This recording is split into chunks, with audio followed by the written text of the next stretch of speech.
Welcome back to Horrifically Well Read, Bled, and Said. Today we are very excited and honored to have as our guest Johnny Compton, author of the recently released excellent horror detective novel Dead First. Johnny, welcome. Thanks for having me. It was a really fun book. I felt like as I opened and read on the very first page, I'm like, this is a very gothic feeling novel. Just the way that, and then it turned into, okay, this is very suspenseful. And then it was like, wow, this is really bloody and wonderful. And it just felt like I went through different sections. I guess it was like the name, and you're looking at me like I said something weird. Oh, okay. No, it's all To me, it right. was like Hey, we do. sex, It is what it is. So, as we get started here, I want to say, after, this is our third book of yours, I would say that you are becoming well known, at least for us, as having these amazing, especially openings to your book that really just set you on this ride. Yeah. And, I was just wondering as we get started, do you put a lot of thought into how am I going to bring my reader into this book and get them going? Because especially Devils Kill Devils and now Dead First, that opening scene is just slap you in the face good. Yeah.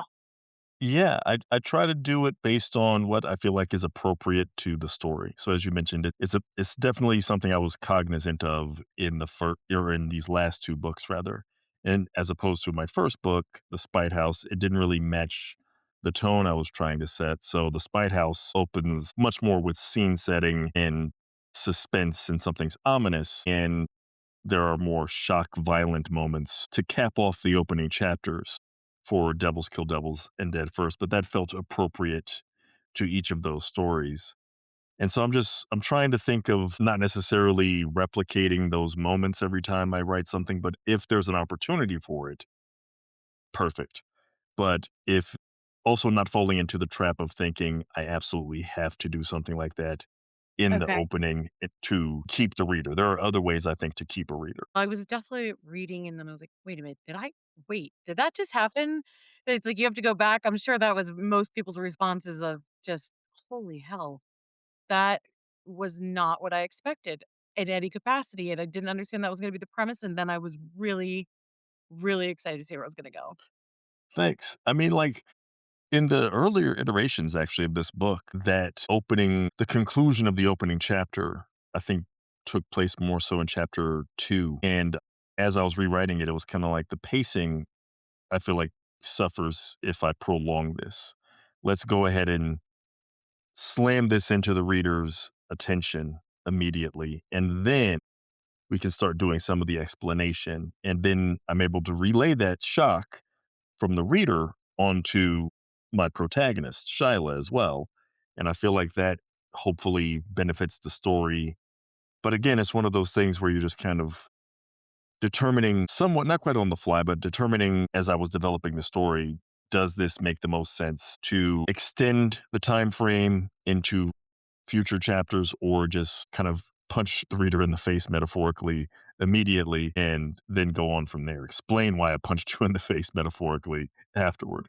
And I love how, essentially, Shyla's in the same shoes that we are, where I think she's like, "Wait, what am I looking at?" You know what I mean? As this is happening, which I absolutely love. And then kind of like you said, it's like this forward momentum that carries through the book where as she's getting clues and trying to figure out what's going on, the reader is also figuring out Shyla, figuring out her relationships, her past, kind of at the same time. So it's this real almost symmetrical kind of thing going on for the reader figuring out what's happening. Yeah, I mean, it was fun to write. I mean, this is my first time really writing a dedicated mystery, so to speak. Mhm. Spite House definitely has mysterious elements, and you have to solve, or the reader is encouraged to try to solve or guess at what exactly is happening with the family and why are they on the run, etc.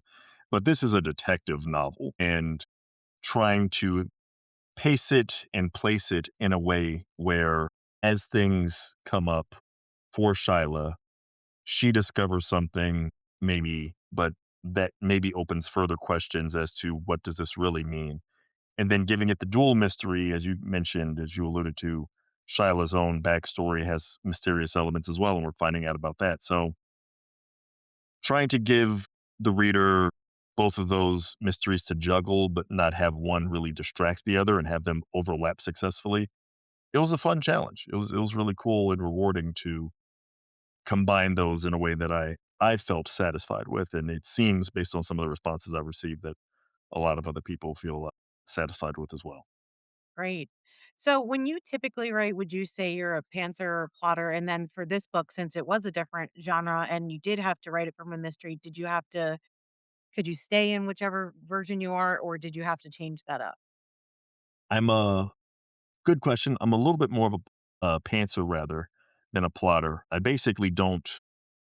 I've never really tried to do a strict outline before I've started a novel. And that was the same situation here. That said, I'm working off an idea in this case that I've had for well over a decade.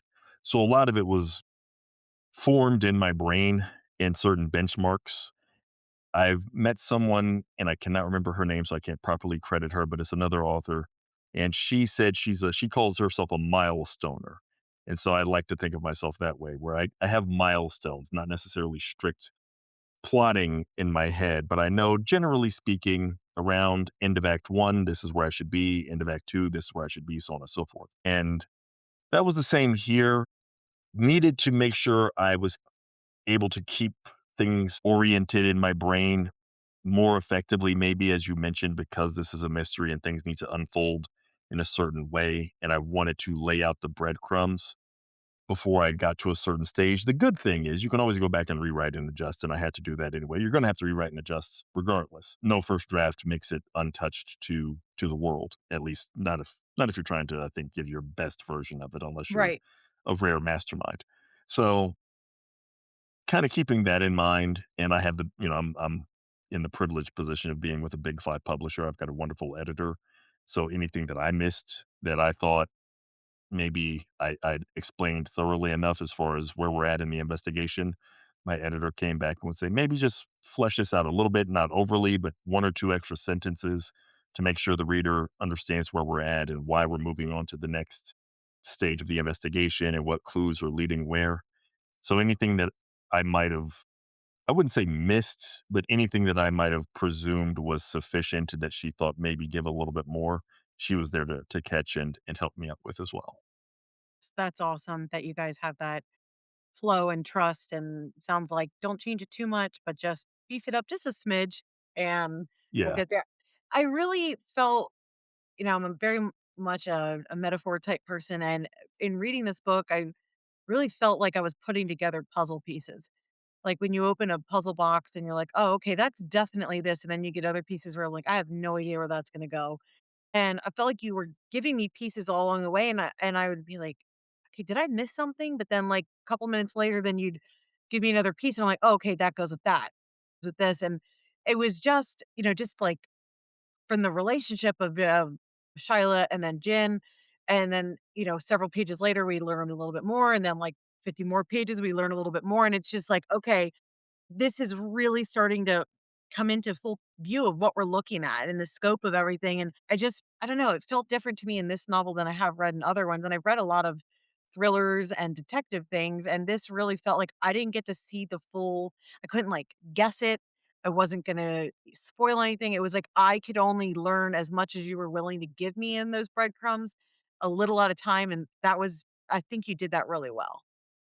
thanks. Yeah, it's you wanna when you're writing a mystery, you want to provide enough information for people to be able to legitimately have a good shot at guessing what's happening without shortchanging people and also making it rewarding if there's a twist or anything along those lines, but I try not to have the entire story hinge too much on big revelations because I feel like if somebody guesses it and your entire story hinges on that, then that is going to be unsatisfying for the reader. And at the same time, the only way to really, for the most part, guarantee that most people I think will be fooled is to cheat a little bit. And I don't feel like cheating. So Right, right.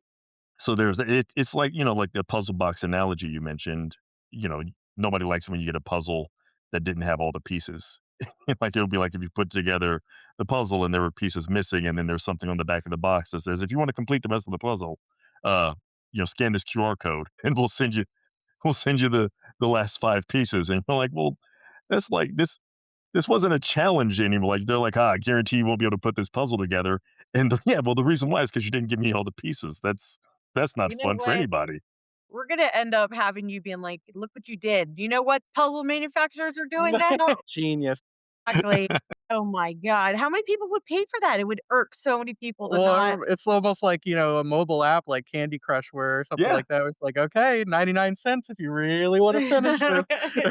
Yeah, Terrible, like, you're terrible. gonna hit a wall at some point. You're gonna like, in all those games, you're right, you hit a point where they're like, "Alright, we've let you play for free for long enough. Now we're gonna give you the impossible to win Yes. Yeah. level unless you spend a little extra money," and it's nobody's ever happy with that, and yet they found a way to do that, and people, tend to spend money, it seems. I feel like I could use the help if I could take a picture of my puzzle for the pieces I'm missing that I've dropped on the floor and the dog has picked up and, like, somehow Yes. chewed and slobbered, and then I'm like, I gotta throw this whole thing away." If I could be like, Mhm. "Can I get this replacement piece?" Yes. That'd be great. But I felt like when we're saying with the analogy of solving everything, I as another analogy in my brain, one of the shows that I remember watching when it first came out, Yellowstone, it was like every single episode, I was like, that was some crazy shit. I can't believe they Mhm. did that in each episode.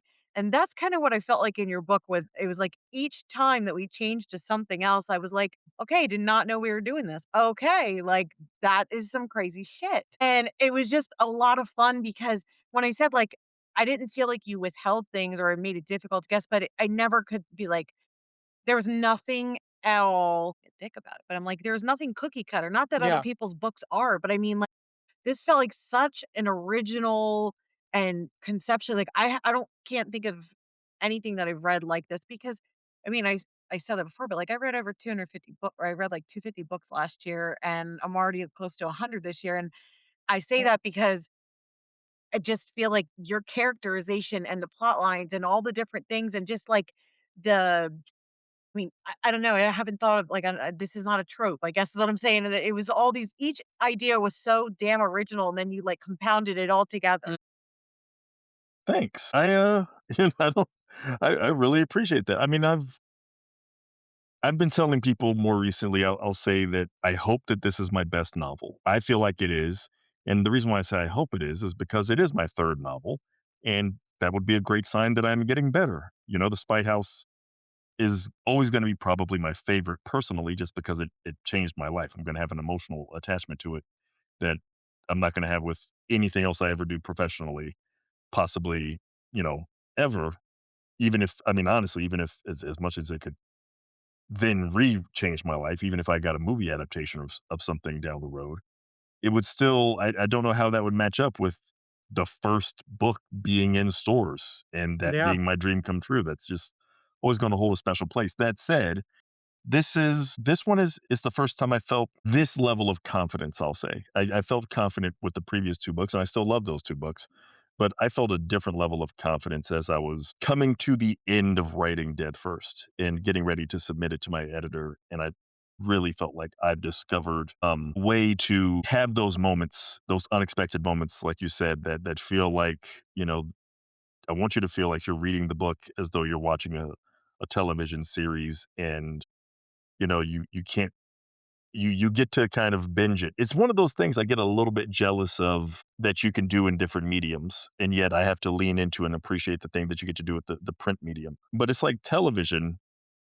I feel like this is why I don't like binge watching TV shows, because there is something about leaving people wanting more for a week that is an It's advantage. true. Like, in so many shows, I feel like when they start just dump, "Hey, we got 10 episode season, here's all 10 Yeah. episodes." I'm like, "You're depriving yourself and your audience," and Yeah. I get it. Nobody likes patience anymore, but there is a different a different charge of, like, ending an episode that's been crazy with something amazing and then forcing somebody to say, "You have to wait a week to And I to think come they visit make, this." like, those series knowing, like, especially the streaming series, I think you can tell that they're made almost like a 10-hour movie instead of Mhm. 10 separate episodes knowing people are going to be watching it that way. And I definitely think that there is like when you think about different mediums, like what a novel does, what a movie does, what a television series do, they do three separate things. But I think like in the age of streaming, these series are trying to act like long movies instead of the actual medium that they are supposed to be, if that makes any sense. Yeah, absolutely, and I think they kind of it's a little bit the approach is a little bit like a book. I remember distinctly when Breaking Bad ended, and I love Breaking Bad, and going online and looking to find what not what TV shows are similar to Breaking Bad, what books would somebody Mm, recommend to read? Because I can consume that because I wasn't in the mood to sit and watch an episode and wait a week and anything like that. I wanted something that I could rapidly consume a large volume of it all at once. I could sit up all night reading this if I wanted to. yeah. And that is what you can do with a book.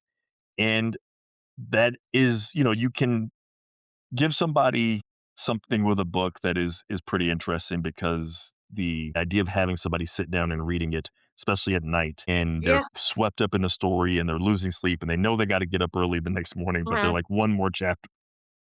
I love when people tell me I'm doing that to them. That's a Yeah. crazy, crazy sensation. Well, you definitely did that with Spite House for me. I was up till like 2. Adam's fully asleep, and I'm like, "Shit." And it was so fun, so fun. I feel like I don't wanna say that you binged Adam because you did it in 2 days, but you were like you could not help yourself. You did Yeah, a night of it, and then we woke up the next morning, it wasn't that late, and you're like, "Yeah, I had to get up early and finish that." well, I was not happy with myself that I had to go to sleep the night before because I was probably on, like, close to page 300, and I was like, "I'm not gonna do it justice because 'cause I'm That is gonna not the be." place to stop. That's when No, things yes, exactly. So, it's definitely, I feel like, a ride, when you read this book in the best possible way.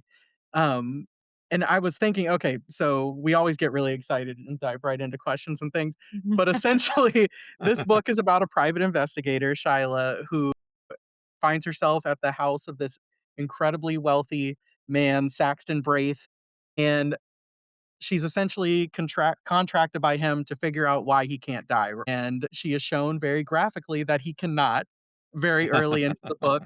And I have to say, I haven't read a lot of detective books. I think the ones that I can think of, my favorites are the Easy Rawlins and then the Dennis Lehane detective series, at least. And one thing that I really loved with this book, I remember I read, like, up until I forget what book was out at the time, but I think I was in, like, the beginning of high school when I read all of the Easy Rawlins books, but I did not read them in order.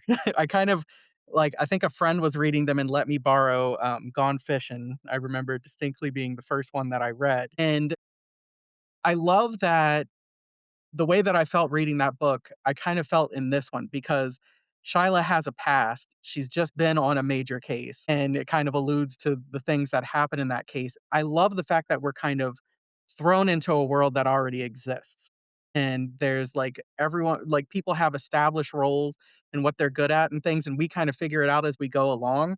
But like, it doesn't feel like these people existed when this book started, and that happens with a lot of books, and that's just kinda Uh-huh. normal because that's how it goes, but, like, these people are, like, lived in, and I love that feeling, like, it somehow feels like it is part of a larger world, series, whatever you wanna call it, while being its own self-contained story, and I was just wondering, like, inspiration-wise, I'm assuming you've read some detective books because you do it so well in this one. But, like, what kind of things did you draw from? Or, yeah, you said you've been kind of kicking the story around for a decade. Were those, what detective stories were inspirations for you writing yours? I mean, you mentioned Easy Rollins, huge inspiration. Devil in a Blue Dress is one of my absolute favorite books. Yes. And, that is the beginning of the Easy Rollins detective journey, but even within that story, he definitely has a past. He's a war veteran. He's got this his backstory is not as in Devil in a Blue Dress, not as, I guess, dramatic in some respects. I mean, although he's a war veteran and he's killed men at war, so I guess that depends on your way of viewing things. But Yeah. Shyla's also got her own, very dramatic backstory, but I wanted to capture that sensation for sure.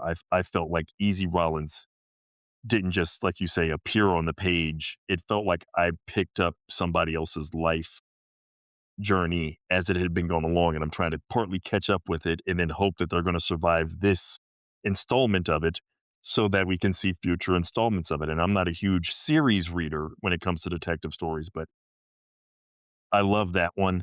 I love Red Harvest, so you get to some of the classics. I love the Raymond Chandler novels.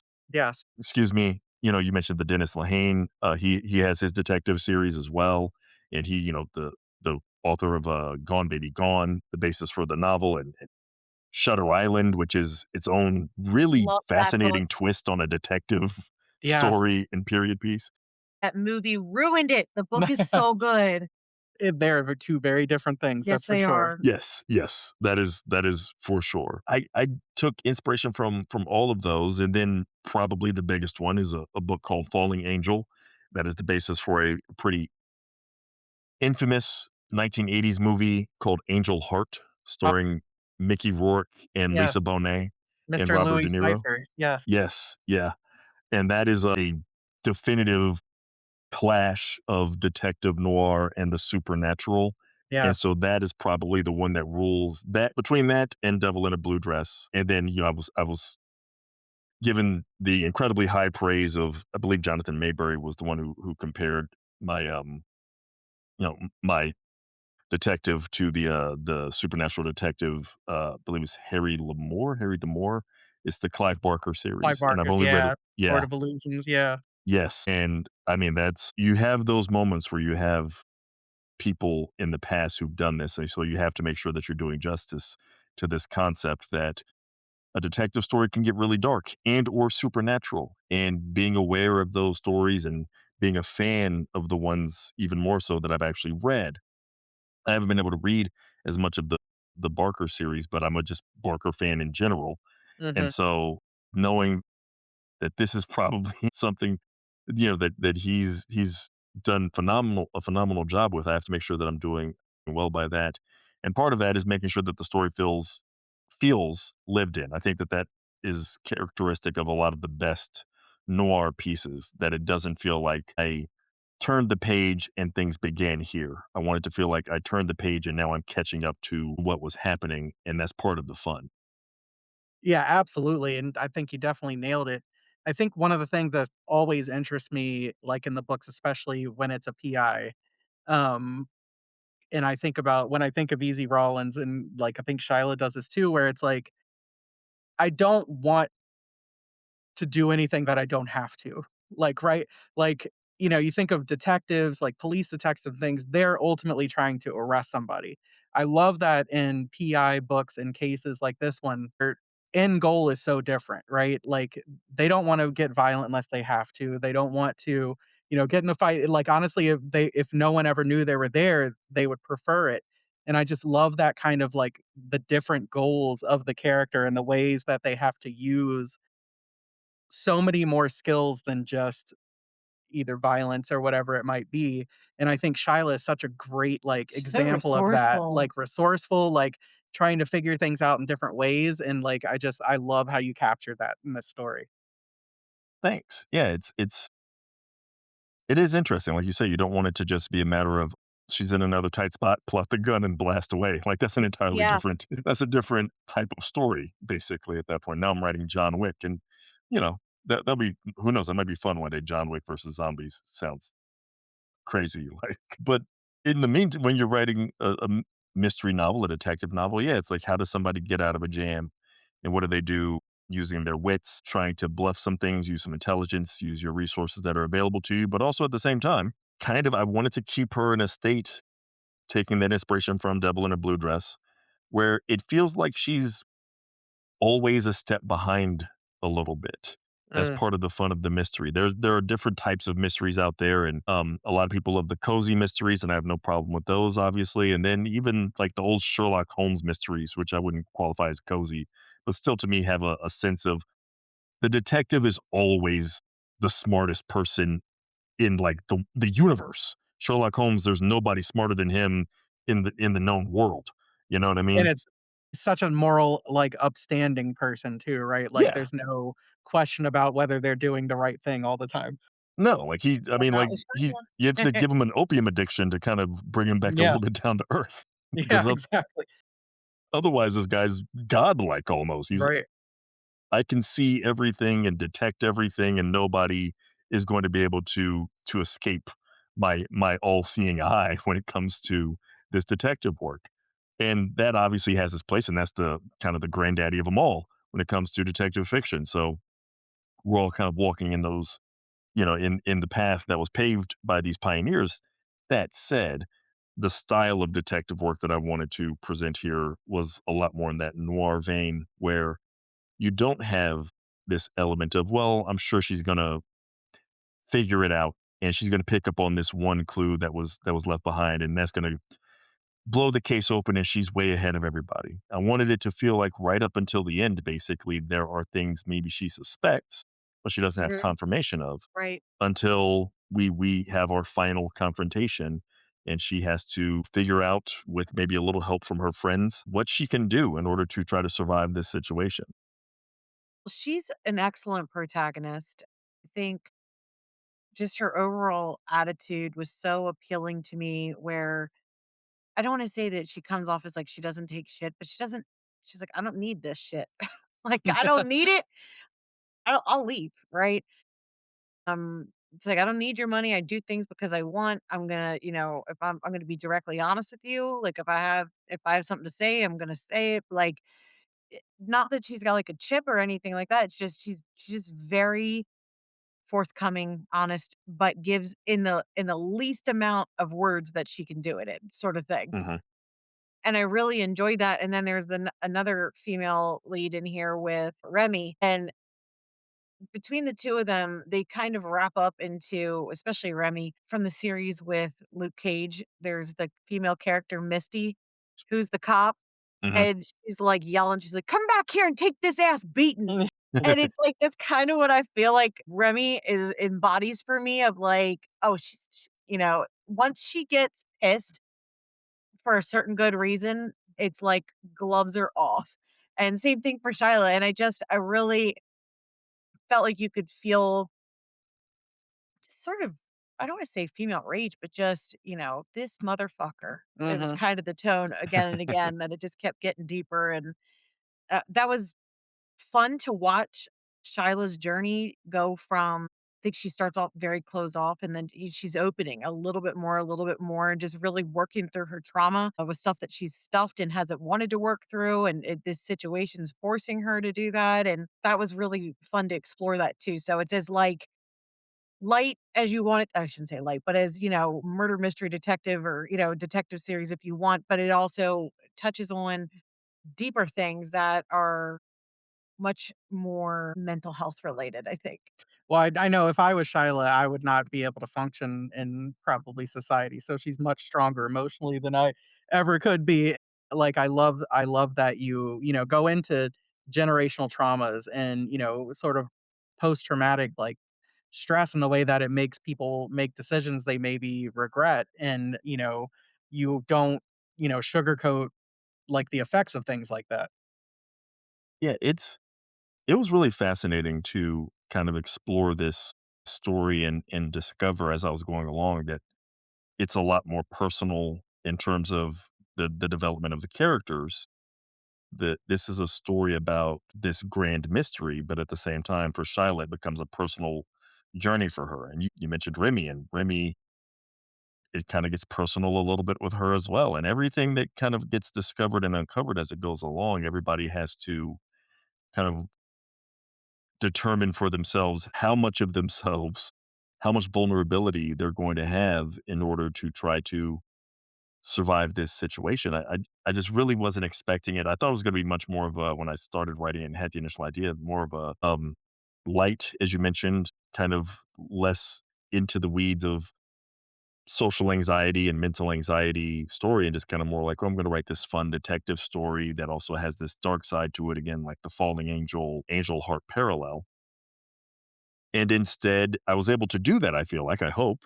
And, it's Mhm. funny, you mentioned light and, then kind of wanting to take that back, but I do actually feel like this might be, in a way, like my most lighthearted story. And that's crazy because Yeah, it like, has some. it's a weird Yes. way to explain that, Johnny, like, it's Yeah. not like it's not light, but it flows, you're not into it didn't feel heavy to me. Well, I think a lot of it comes from the characters because I Mhm. think the characters behave very humanly. And when confronted with some of the things that happen in this book, I think that the way that they deal with that is humor. So there's a lot of parts in this book that made me laugh out loud. And, going back to Remy, I can only imagine how fun it was to write that character Hell yeah. because every time Remy would appear, like Remy in the first scene does a lot of things that I just am like, "That is both hilarious and horrifying." And then when Remy returns, I was like, "Oh, man, I'm so happy Remy's back," because she's You just know gonna something's gonna do happen, she's yeah. just gonna do things and say things in a way that, like, it just seems it's so much fun to read. I can only imagine you sitting there going like, "Hmm, what am I gonna have Remy do next?" Oh, yeah, for sure. I mean, Remy, is, I mentioned Devil in a Blue Dress as an inspiration as well. There's a character in Devil in a Blue Dress, Mouse, that is Yes. Easy Rollins' good friend, but also very much a wild card, darkly humorous. You never know what he's gonna do. And Remy, I realized after introducing this character, I get a chance to have some fun with a character who is going to be a little bit funny at times, but not trying to be funny. Yes. And, like you mentioned, does things that are darkly humorous, but she's not going for a laugh. This is just the way she operates. And I looked forward to that because this was the first novel that I've written where I got to tell some jokes and be funny on a more consistent basis. The Spite House is pretty dire subject matter. Devils Kill Devils is it gets it's action oriented and also just gets right into revenge and grief right away. And Yeah. this was, hey, let's solve a mystery and have a little fun along the way. And then the mental health and traumatic aspects kind of blossomed up as it went along, and so then it became a matter of making sure that the characters are going to meet the moment with those plot beats in a way that does justice to these more serious subjects, but doesn't detract from what I've established these characters to be, which they've been established by that point, by the time some of these things come up, as people that can be funny even when they're not trying to be, which is the best kind of funny. Yes. Definitely. I feel like there's 2 scenes at the beginning and closer towards the middle of the book where you really created a sense of claustrophobia for me, both when they're in the hotel for the first time. Mm. When she knocks on the door, is that No, when they have to go down and check out, Mm. like, in the bar? yes. Oh, okay. Yes, and then when they're, on the street and they're like, "Oh, there's this door here," and they go through with the police officer, and I'm like, Mhm. "Wow." I felt like I had a fear, like, in my throat of really felt like that was palpable of how terrified the cop was and just the bartender that was like, "Okay, I gotta let you go down into the storage room," how much these things didn't wanna happen, and and so that to me, I think is really hard to where I'm like, I don't that feeling when you are watching the movie and I wanna cover my eyes where I'm so uncomfortable, but I gotta keep reading, and I Yeah. did. So I felt like you created those moments of, like, "God, like, just I need I think it's funny to get because you out say of that, this." like, when they get to the basement, but to me, I think the part that creeped me out the most is essentially these characters go into a bar where they think there might be some kind of clue that they can find, and Jen, who is how are you like, she is She's sensitive to the sensitive. spiritual, Yes. medium kinda thing. She walks in and the bartender immediately is like, "What did you see?" And, like, to me, I'm like, Ah, how creepy would that be, like, for that to happen? So I absolutely love that the bartender's like, "I haven't even seen it, I don't know it, they just told me when I started here that might happen, and it just did." And I think that that's one of those things that, like, when you go, like, to different well, hotels or you used to bars work at one at the and Acma. stuff. Yeah, I worked at a restaurant that was very much like that, and so I was wondering, is that based on anything, or did you just, like, completely make that up? That was purely made up. That was like That's amazing. that was one of those things where it's like I've always wanted to see something like that in a story, and Yeah, I feel like you don't see enough of that to where, like you mentioned, it's the person who the bartender's the guy who's never seen it himself, but he's seen the reaction in other people. And he's like, I'm not saying I'm a believer, I'm not saying I'm not, but I know when I've seen other people go through this, it's ugly.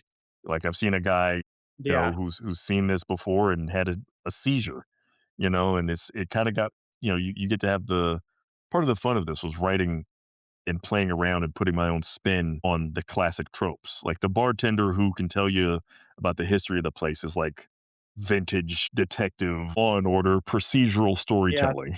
It's every Law and Order episode is go You're to thinking the about, like, bar and you wanna hear about this guy? Oh, yeah, yeah, okay. exactly.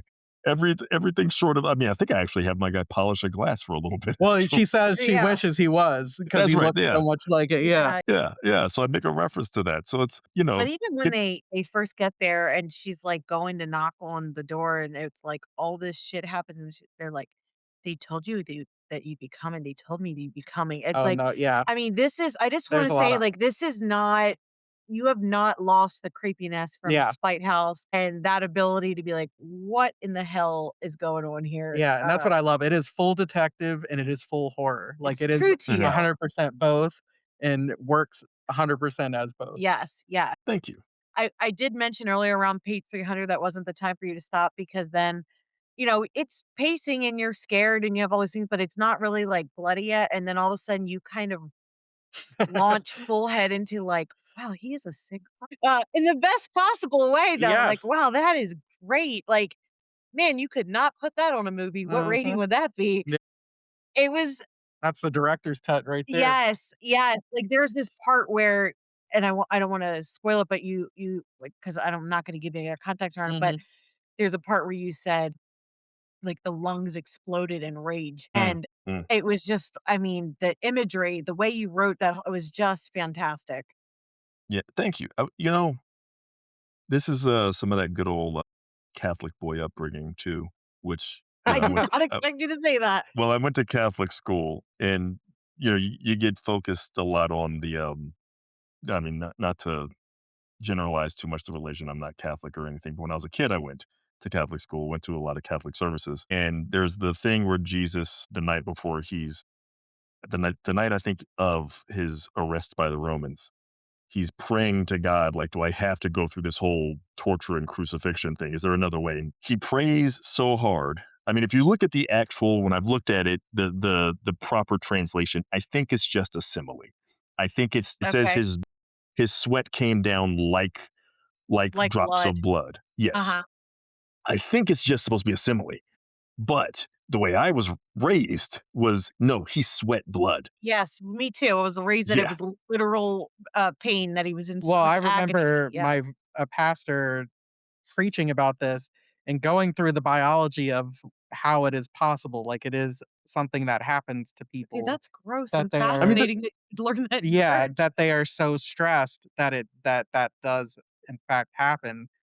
Whether or not that's actually true, I was probably 8 or 9 when I of course, because See, that's I a thought you were gonna say definitely whether or a not that's true. I was raised in an evangelical church. I was like, right, you're right. Southern Baptist, so, but but yeah, no, it is that what imagery to have impressed on you at such an early age, right? right, and it's, like, gruesome, and yet these are your, elder people in your life that are supposed to be guiding you in some capacity. I'm getting this from teachers and priests, and they're like, "Hey, this is what happened," and the inference I took from it is like, this is what it means to really pray and to Mm, really want something to wow. happen, and I'm like, "Okay," and then it's always stuck with me, and it's like you said, not to get into details of the story, but there are components of this story where people are really desiring for something to happen and they're trying to manifest it in some capacity.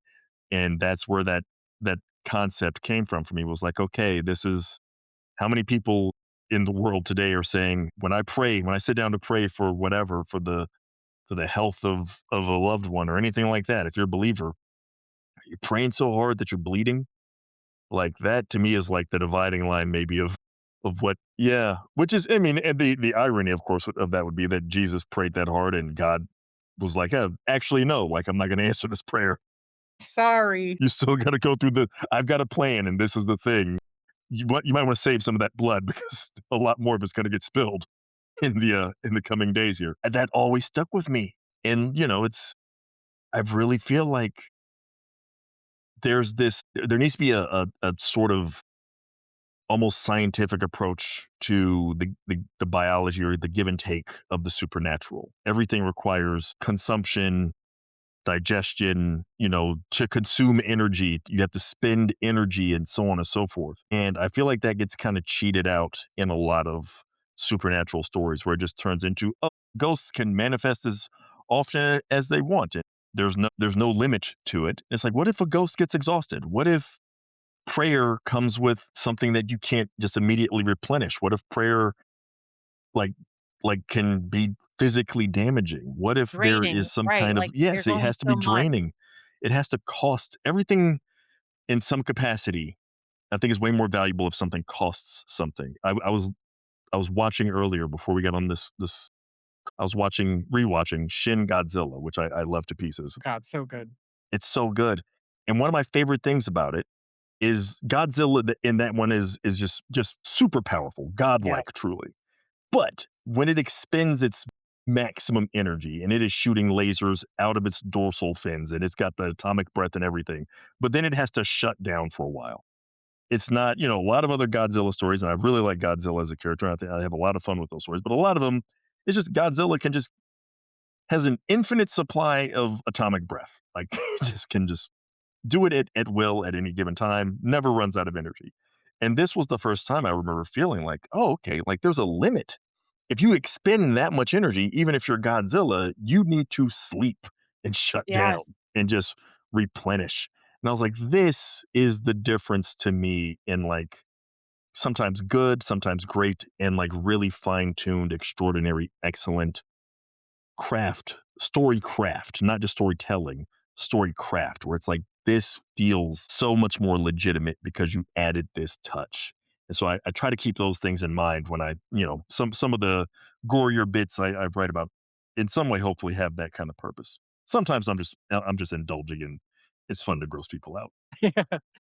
Well, kind of, joining on to that, I think that a lot of times, especially with, like, detective and even, with horror in general sometimes, there's a tendency for authors to set it kind of further in the past, like, detective novels in the '40s, or even, for things I love that this detective story is totally in the present day. So they have to contend with the internet. They have to contend with social media. Um, and you have to navigate that in the sense of like, why can't they just look it up, right? For a lot of things. Whereas, like, for now, I think that a lot of people just kinda take it out of that so that they don't have to worry about, "Oh, if you're stuck here, you can just call someone on a cell phone." Like, you have to navigate those things and still make your characters be in situations that can't be fixed by that. And, I love the fact that in many ways, Shyla becomes who she is because she was what, on this podcast, right? And met Jen that way and those kinds of things. So I was just wondering how much, you're thinking about those things as you're putting your pieces into place throughout the book. Definitely thinking about that. Like we live in this age now. You leave a digital footprint. And like you said, Shyla and Jen meet and they do this podcast episode together, and that makes them weirdly niche famous, but also very easy to look up. Mhm. Like, it's we live in this strange world where you can be on YouTube.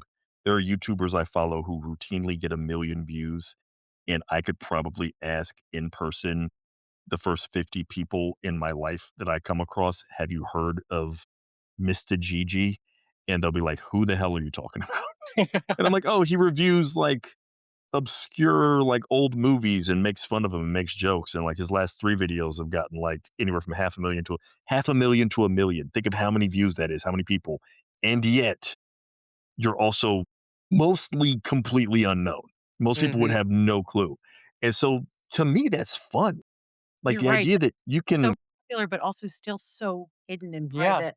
yeah, and once you, like, break that down and it doesn't take that long, like, I feel like if people are dodging that, embrace it, and it doesn't take that long, and if you explain it effectively and efficiently and use an analogy like that, I think most people will be like, "Oh, yeah, that's correct." Like, you can be very popular in a specific segment of society now and still be invisible to the vast majority of humanity, and at the same time, that notoriety can make you very easy to find if somebody wants to look you up, and your mistakes that live on the internet or anything that you do on the internet, that also comes up in this story, will live forever. And if you don't take the proper measures, and even if sometimes you do, you'll leave that digital footprint. And that kind Yep. of is another fun thing to bring up and explore in the story.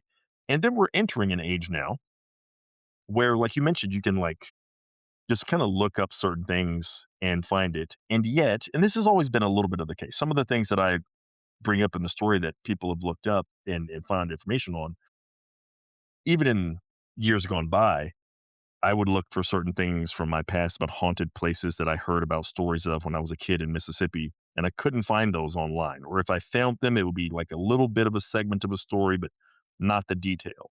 And I'd have to go into newspaper archives or something not typical to your normal Google search to find information. So you have to dig a little deeper. So that's why Shiloh has a newspaper archive site, because a lot of that surface level stuff is fluff or not exactly what you're looking for. And we're in an age now where the internet search has actually gotten worse somehow. Yeah, because it's so tailored to giving you, like, the best results for you to be a repeat user versus, like, not Right. necessarily the best information that you want, Mm, right? It's not like we're doing a Boolean search anymore and trying to look for everything and, that you might have done in the past. Now it's like, yeah, this is especially now as they're, like, summarizing where they call mm, AEO, Right. not just the SEO generated, but yeah, Yeah. it's It's like SEO, and it's whatever's the newest version of whatever's been said immediately pops up to the top. I was yep, looking specifically for a quote from a Microsoft executive recently because I wanted to, just go back and laugh at it again. Because when like the Siri and like all that other stuff first popped up, I remember there being a Microsoft executive saying something to the effect of like keyboards are going to be obsolete in like 5 years, and that was like 2012. Guess what? Keyboards are not going to be obsolete anytime soon. This is clearly a person who just doesn't go onto the office floor and do normal work. He thought everything's right. gonna be yeah. voice. When I went to look for that though, new Microsoft execs are saying the same thing now, but now they've pushed it up to like 2030. I'm willing to bet that in 2030 we'll still have keyboards. But I Well, could not find that original. I was like trying to dig. I'm trying to find the year. I can't find it anymore. And it's like the search, I'm trying to fine tune the search and be as specific as possible. I guess if I knew the person's name, I'd be able to do that, but, like, it's just buried by yeah, all of the websites repeating the same new information, so the search engine is not smart enough to say, "Okay, this is just repeating the same information. Maybe you might wanna find a different version of it or something." It doesn't have that, and I feel like in the past, there was an encouragement of here's a variety of sources that it might have different takes on this topic that you're looking for, and now it's just here's this thing, this quote that you're looking for, here's everybody who's reporting on it all at once, here's, like you said, the AI cheat summary of it, and it's not nearly as, I feel like, effective or as robust as it yeah. once was. And that's something you can if I were to write another detective story and set it in the modern day, that's definitely something I wanna lean into. I've recognized it, and I'm like, I can lean into the idea that these internet searches are kind of a pain in the ass now. They Yeah. really are. But I feel like if I'm hearing you correctly, you would prefer to be asking Jeeves. God. Yes! Oh god, I miss Ask Jeeves. Jeeves was I took Jeeves for granted. We all did. I Yeah. think we all did, when you Yeah, think about it. Well, it's really He was interesting this because little butler that would show up yeah, with with yeah.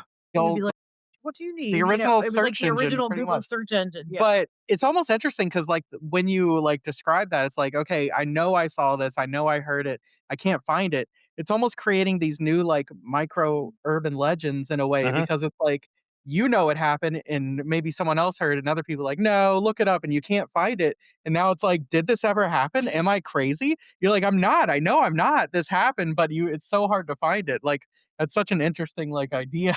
What's Yeah, the name of the 100%. thing that the kids didn't want us hearing about with What? the people they were pranking him? Ham something? Uh, what's his name? John Pork. John Okay. Pork, So, yes. now there's these whole new furrows where the kids were trying to, like, get one over on us because they figured we weren't getting the same algorithms, and then finally one night, Adam started getting all these videos. He's like, "Oh, I just found out who John Pork is." Yes. And And it's basically like pretty freaking they're hilarious. pranking their parents that this guy, John Pork, has always been part of their life, and they're putting pictures of him up in the house, and it's like, "Oh, that's always been there. What are you talking about?" And sort of, like, doing that, and it's She's like, "Who funny. is? What's that?" Yes. Right. So we told our oldest one, we were like, "Yeah, we found out who John Pork." She's like, "No!" But So that's the thing upset is, by it's it. like when you see these memes or these, whether it's just like the language or what's being said, I mean, it's really so siloed that you might Mhm. never Mhm. even experience these same things like you were saying with the look, I could go into this all day as a marketer, so Yeah. this is, like, fascinating to It is me. very I know interesting, Adam yeah. has one more question for the book, and then I wanna be conscious of your time, but I would really like to quickly tell a story about how I met you at And, Stoker yes, Compton, and, and Sure. if that would be okay with you? your Yeah, of shared course. micro obsession, with our daughter. Yes. We've only ever brought our youngest daughter, Annabelle, in one other time out of our 100 recordings, as she's a huge fan of Brian McCauley, but when I told her about our conversation at StokerCon Yes. about tornadoes, which were her mega fear, but hyper fixation, like Yes, love that's the hate, hyper, yeah. I was like, "Johnny is the absolute."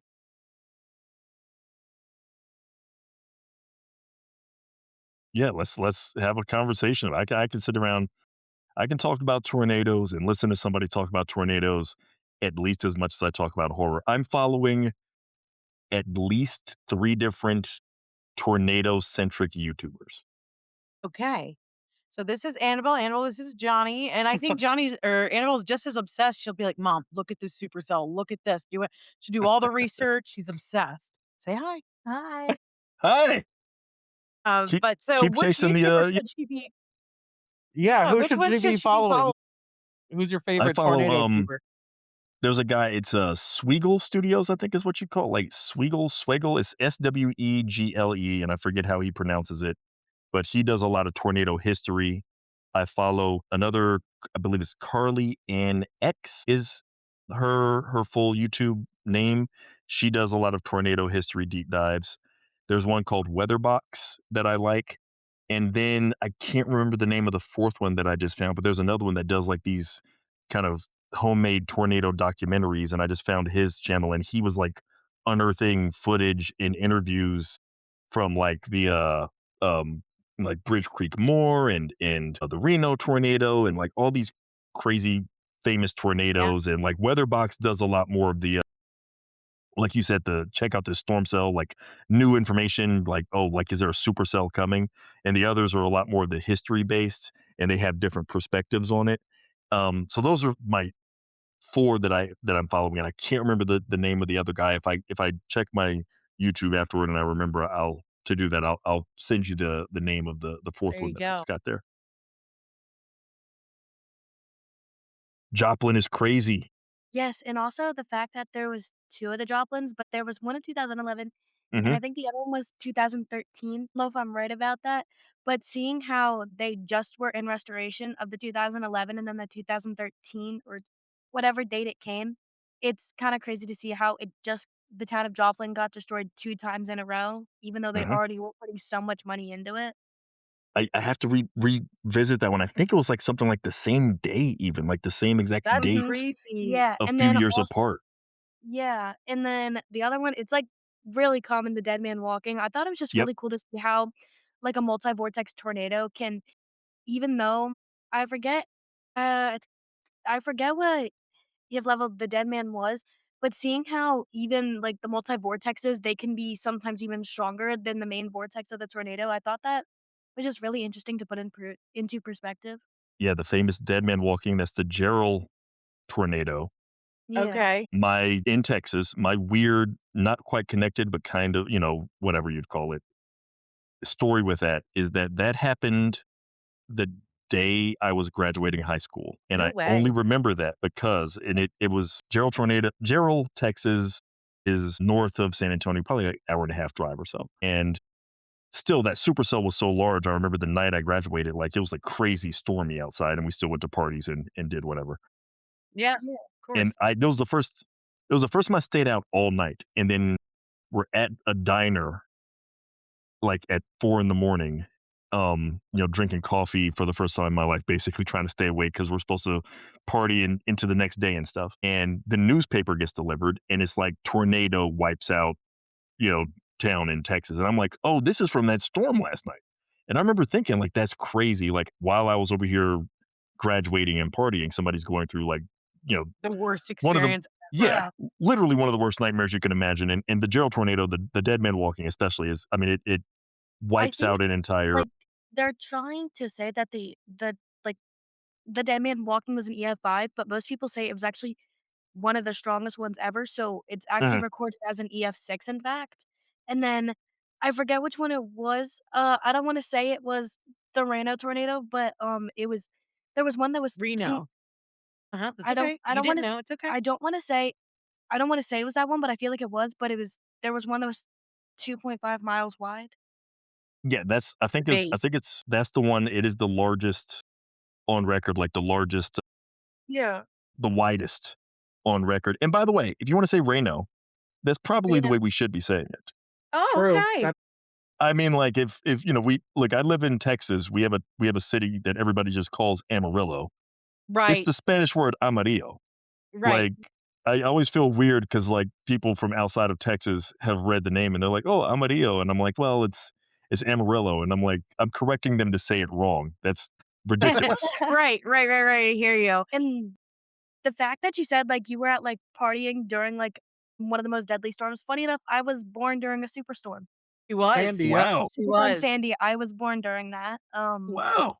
Oh my yeah. goodness. Early, 18 days early, and of course, when it's like everything's being yeah, so but there's a lot of lore and legend. She obviously hasn't read, Gabino Iglesias's House of Bone and Mm. Rain, but there's a lot of lore that comes with what With a storms, tornado yeah, brings with a baby. I and mean, a hurricanes, hurricane brings yeah. with a baby.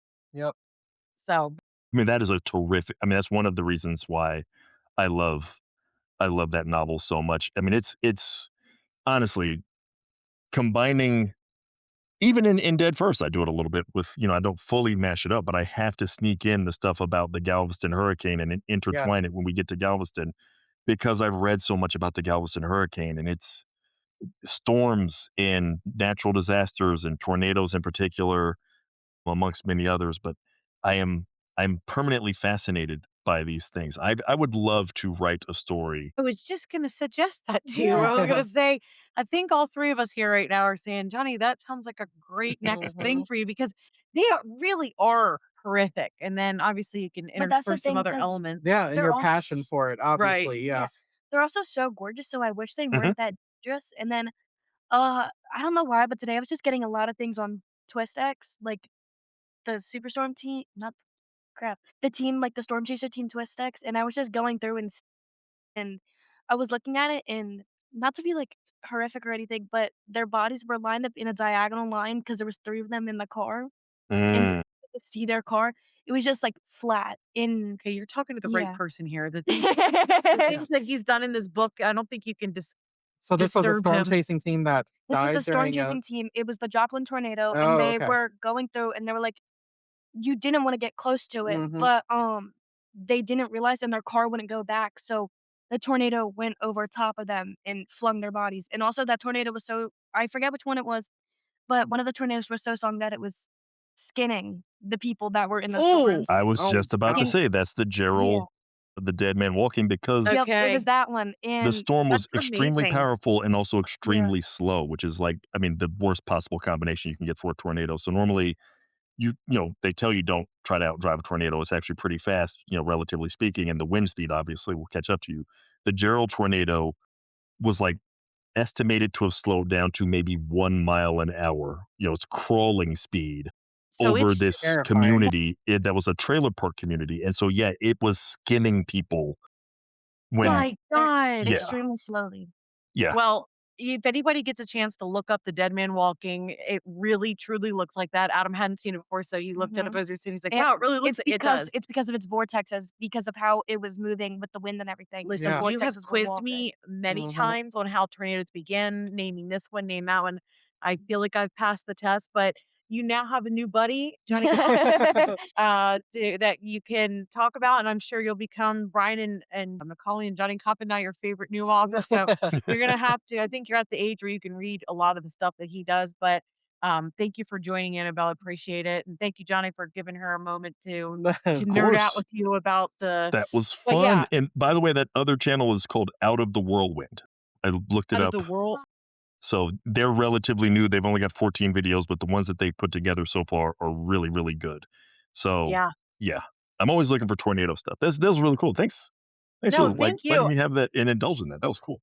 It's really honestly, it's this level of she's so fascinated, but she's so terrified at the same time. So honestly, when we talked to her about how much you knew, it was like that's when it started turning in from I'm powerless and I'm so terrified to okay, let me research these things. Let me try to lean into it. Let me try to understand the history. So I know she'll really look up those accounts and get into it. But I feel like that's been a lifelong fear of mine, too. So I can Mhm. really see that becoming a horror book of what things you could do with that. I mean, there Yeah, and I even have being in go ahead.